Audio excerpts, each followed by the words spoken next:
Now we're going to look at what happens if we have been given the probability with something that is normally distributed and we don't know what the value of the data value or the x value is. So in the previous sections, we looked at finding the probability. So we knew what the data value was, we knew the mean, we knew the standard deviation, and then we solved the process of finding the probability. Now we're going to look at, we know the probability, we know the mean, we know the standard deviation. How do we find what the x value is, the data value that is associated with that given probability? So the first thing we need to do is we need to look at, well, what if we have a z-score and we just need to find the x value? How do we rework the z-score formula to find the x value? So I could make you do the algebra, but I'm not going to. This is not an algebra course. So to find the x value, if you know the z-score, it is z times the standard deviation plus the mean.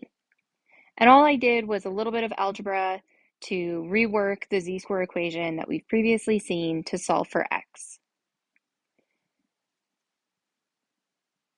So we're going to use this formula to find the x value for this example. So in a particular city, the average time it takes to commute to work is 35 minutes with a standard deviation of 8 minutes.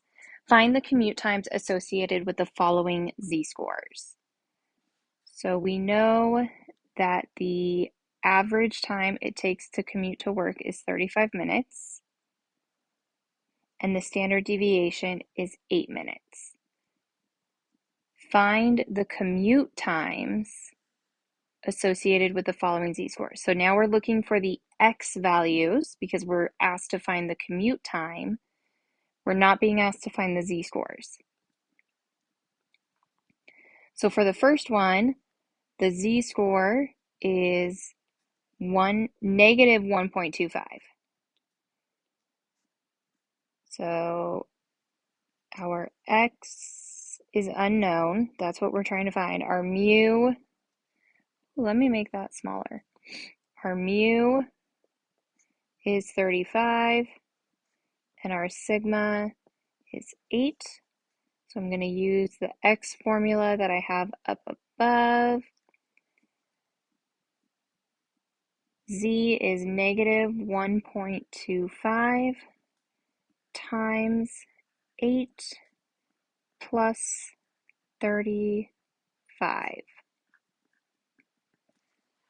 So if your commute time is 1.25 standard deviations below the mean, then it takes you 25 minutes to get to work.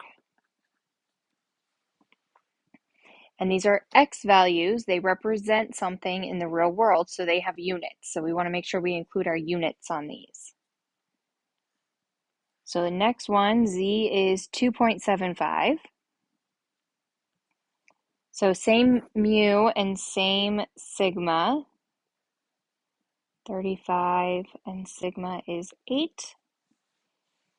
So x equals 2.75 times 8 plus 35. So x equals 2.75 times 8 plus 35.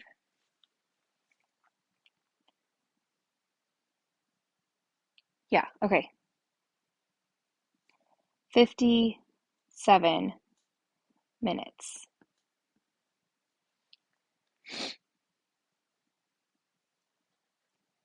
And the last one, z is 0.95. Same mu, same sigma. Negative 0.95 times 8 plus 35.